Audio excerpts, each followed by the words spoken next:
شروع اللہ کا نام لے کر جو بڑا مہربان نہایت رحم والا ہے۔ ہم نے نوح کو ان کی قوم کی طرف بھیجا کہ پیشتر اس کے کہ ان پر درد دینے والا عذاب واقع ہو اپنی قوم کو خبردار کر دو۔ انہوں نے کہا کہ بھائیو، میں تم کو کھلے طور پر خبردار کرتا ہوں کہ اللہ کی عبادت کرو اور اس سے ڈرو اور میرا کہا مانو، وہ تمہارے گناہ بخش دے گا اور موت کے وقت مقرر تک تم کو مہلت عطا کرے گا۔ جب اللہ کا مقرر کیا ہوا وقت آ جاتا ہے تو تاخیر نہیں کی جاتی، کاش تم جانتے ہوتے۔ جب لوگوں نے نہ مانا تو نوح نے اللہ سے عرض کی کہ پروردگار، میں اپنی قوم کو رات دن بلاتا رہا لیکن میرے بلانے سے وہ اور زیادہ گریز کرتے رہے۔ جب میں نے ان کو بلایا کہ توبہ کریں اور تو ان کو معاف فرمائے تو انہوں نے اپنے کانوں میں انگلیاں دے لی اور اپنے اوپر کپڑے اوڑھ لیے اور اڑ گئے اور خوب تکبر کرنے لگے۔ پھر میں ان کو بلند آواز سے بھی بلاتا رہا، پھر علانیہ بھی اور رازداری سے بھی سمجھاتا رہا۔ پھر میں نے کہا کہ اپنے پروردگار سے معافی مانگو کہ وہ بڑا معاف کرنے والا ہے۔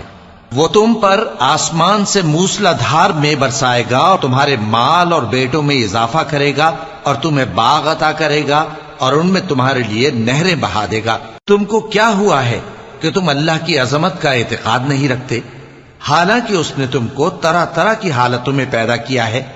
کیا تم نے نہیں دیکھا کہ اللہ نے 7 آسمان کیسے اوپر تلے بنائے ہیں اور چاند کو ان میں روشن بنایا ہے اور سورج کو چراغ بنا دیا ہے؟ اور اللہ ہی نے تم کو زمین سے ایک خاص طرح سے پیدا کیا ہے، پھر اسی میں تمہیں وہ لوٹا دے گا اور اسی سے تم کو نکال کھڑا کرے گا۔ اور اللہ ہی نے زمین کو تمہارے لیے فرش بنایا تاکہ اس کے بڑے بڑے کشادہ رستوں میں چلو پھرو۔ آخر میں نوح نے عرض کی کہ میرے پروردگار، یہ لوگ میرے کہنے پر نہیں چلے اور ایسوں کے تابع ہوئے ہیں جن کو ان کے مال اور اولاد نے نقصان کے سوا کچھ فائدہ نہ دیا، اور وہ بڑی بڑی چالیں چلے اور کہنے لگے کہ اپنے معبودوں کو ہرگز نہ چھوڑنا، اور ود اور سوا اور یغوث اور یعوق اور نصر کو کبھی نہ چھوڑنا۔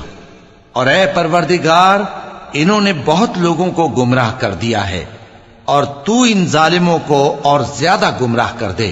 آخر وہ اپنے گناہوں کے سبب پہلے غرقاب کر دیے گئے، پھر آگ میں ڈال دیے گئے، تو انہوں نے اللہ کے سوا کسی کو اپنا مددگار نہ پایا۔ اور پھر نوح نے یہ دعا کی کہ میرے پروردگار، ان کافروں میں سے کسی کو زمین پر بستہ نہ رہنے دے، اگر تو ان کو رہنے دے گا تو یہ تیرے بندوں کو گمراہ کریں گے، اور ان سے جو اولاد ہوگی وہ بھی بدکار اور ناشکری ہوگی۔ اے میرے پروردگار، مجھ کو اور میرے ماں باپ کو اور جو ایمان لا کر میرے گھر میں آئے اس کو اور تمام ایمان والے مردوں اور ایمان والی عورتوں کو معاف فرما، اور ظالم لوگوں کے لیے اور زیادہ تباہی بڑھا۔